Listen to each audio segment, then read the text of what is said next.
بلاغ للنائب العام المصري وهيئة المحكمة الدستورية العليا.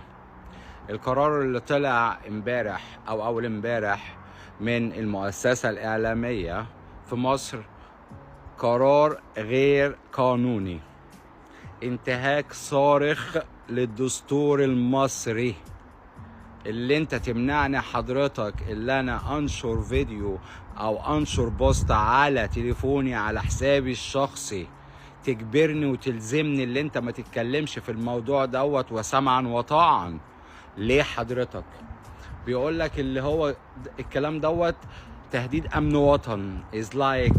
ازاي يعني حضرتك اللي انا بهدد؟ ازاي اللي انا يعني انا مقتنع بحاجة، مقتنع بدكتور، مقتنع بفكر.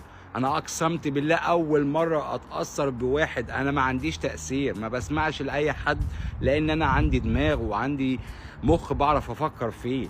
بس اقسمت بالله من اول ما تابعته ومن زمان كمان مش من دلوقتي متأثر بيه تأثير جامد. والاكل بتاعه او نظام الطيبات انا شايفه مش حاجة مختلفة او نعمل عليها البروباجندا دي كلها.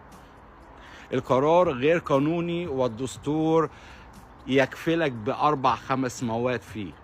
حرية التعبير والنشر دي حرية مكفولة لكل المصريين، واستحالة اي حد يجي يقولك بتاع دوت اللي هو يقبض عليك عشان انت حطيت فيديو او حطيت صورة او الكلام ده. طب تتخيل كده لما شباب المصريين دلوقتي ما يمشوش مع الالزام دوت ويشيروا، هتروحوا تقبضوا على الناس كلها عشان بتشير كلام عادي، كلام بيتقال في فيديو، كلام ممكن يتحط ببوست؟ ازاي يعني؟ انا مش فاهمها، مش مقتنع بيها اقسم بالله.